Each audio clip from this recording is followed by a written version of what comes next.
That's good, man. That's good. Joe, man, Ferguson. I want to ask you a question, man. I know this is for the kids, man.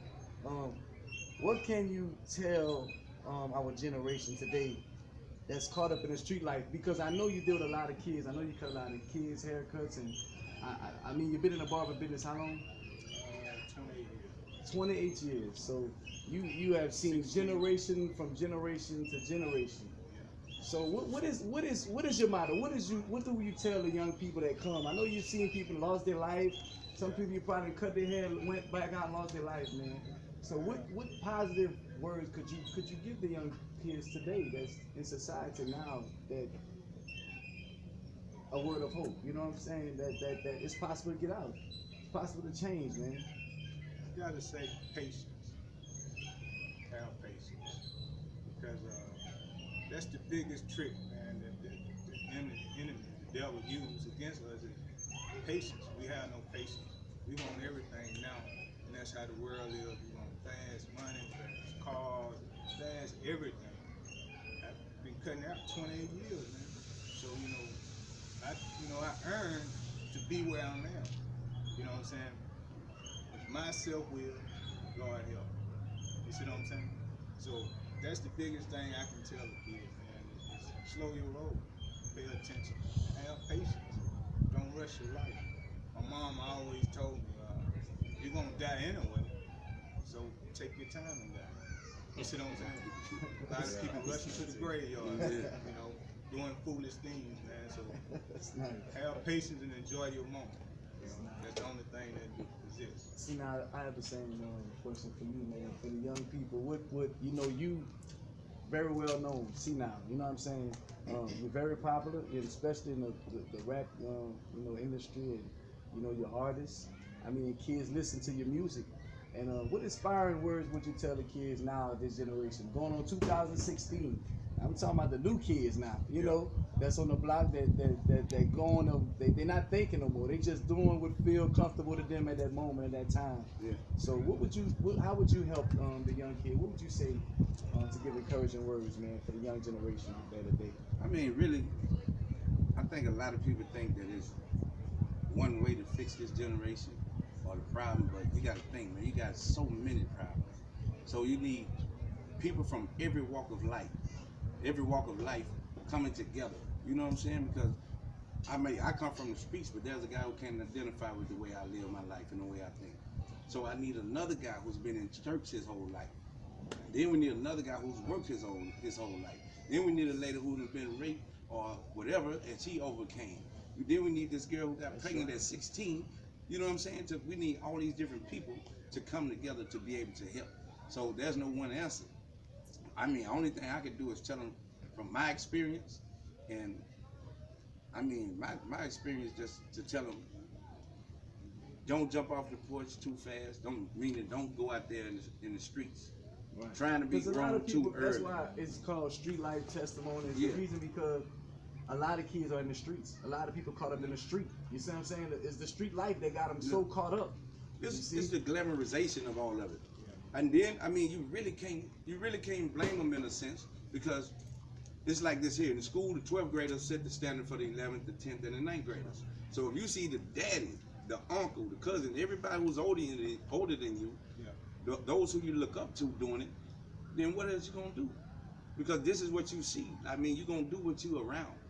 That's why they say if you change your environment, then you can change your life. But if you're in this certain environment, you're only gonna do what you see. You're gonna think the way they think, talk the way they talk, act the way they act, pretty much. Until you get out and see something different, and then you'll want something different. You see what I'm saying? Like for me, I didn't see nothing different. I ain't want nothing different. I didn't want to do nothing but sell drugs the rest of my life. And then it got to a point where I was like, nah, this ain't what I want the rest of my life. You know what I'm saying? I didn't want to sell drugs the rest of my life. And I started making plans to get out. So I sent my wife to real estate school. I was about to go in the houses because I'm like, I still got to flip. Whatever I do, I got to sell because that's what I do. That's what I know. Yeah. So it's the same hustle, different product. And that's what I do now. I focus on necessities. I say, okay, what is it that we can't live without? We can't live without soap, tissue, toothpaste, detergent. You can live without them Jordans. You know what I'm saying? Right. That's right. If times get hard, you can go get you some Reebok. Yeah, that's right. I want to sell you something that you can't. I can't go without no haircut. Yeah. I got to go see Joe. You see what I'm saying? Right. I got to go see Joe. So that's what I focus on, and that's what I'm trying to teach this generation. Man, listen, you ain't never got to stop hustling. Only thing you do is change hustles and start doing legit hustles and do good business while you're at it.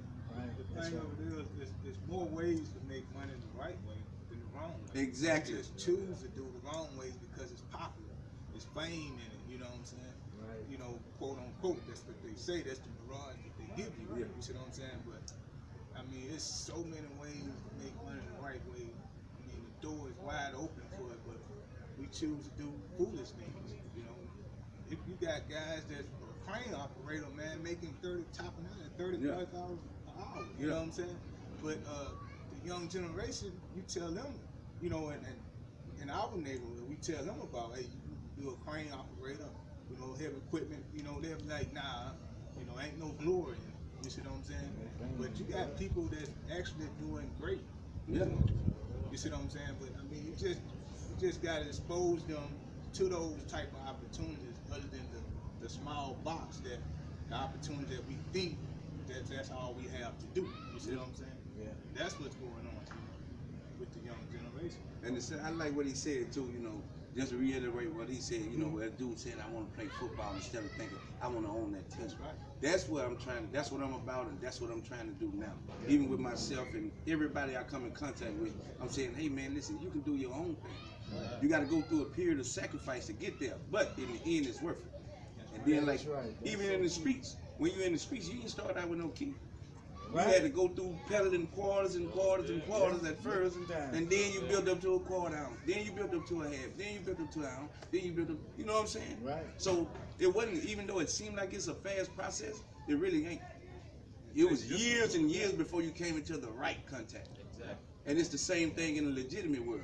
If you apply that same thing, you be at it every day. That's right. And willing to go through the struggle, you know, it may take some years.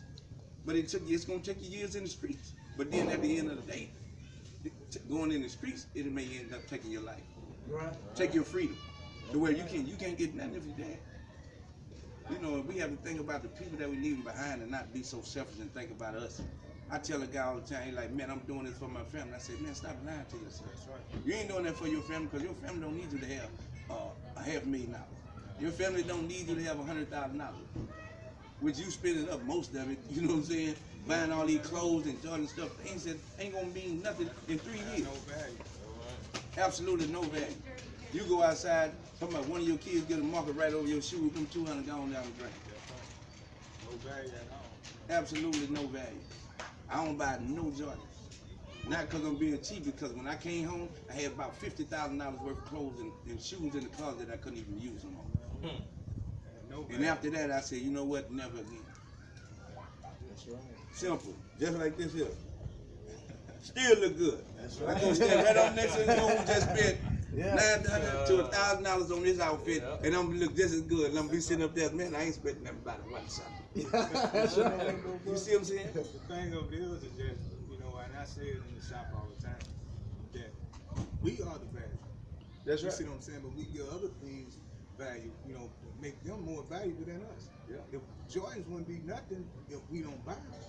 You feel what I'm saying? That's why you gotta talk to people like this. That's what you gotta learn.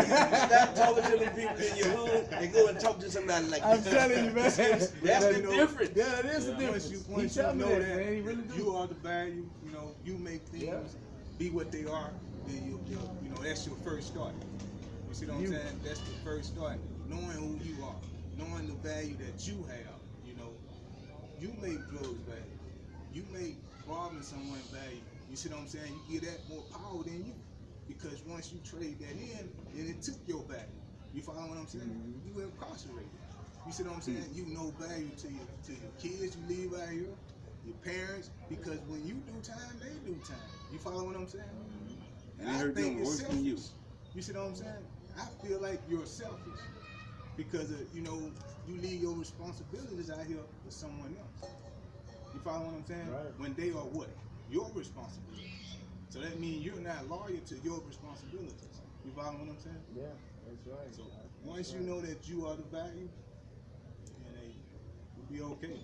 But until then, you know, you're gonna keep bumping your head. Yeah. And you see what he tapped into a necessity too. Uh-huh. Food. What America love. Food. Food. And you do it well, man.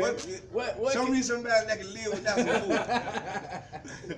And I mean, yeah. For the people out there in Mobile, man, you gotta come check in my top. Where you located at? 420 Holcomb Avenue, right next to Ferguson First Cut.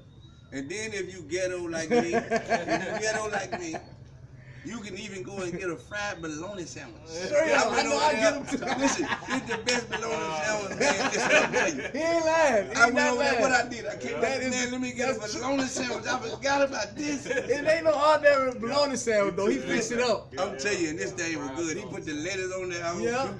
You know, Tomatoes, he hook it up. He hook it up. Straight up. You get the fully loaded on it. Straight up. But you gotta start somewhere. You know, you gotta start somewhere. But man, I appreciate you guys coming out, man. For sure. Love you guys, man. Joe, man, taking a visit day out your schedule, man.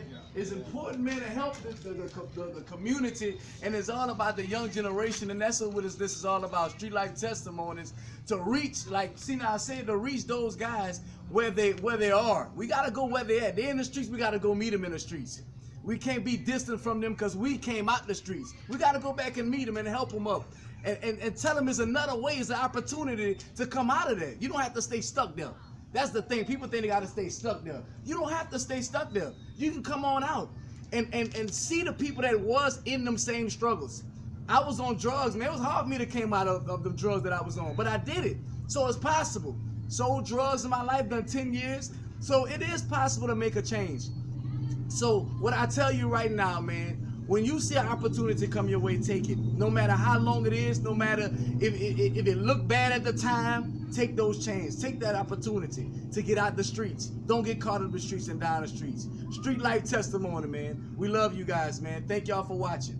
Peace.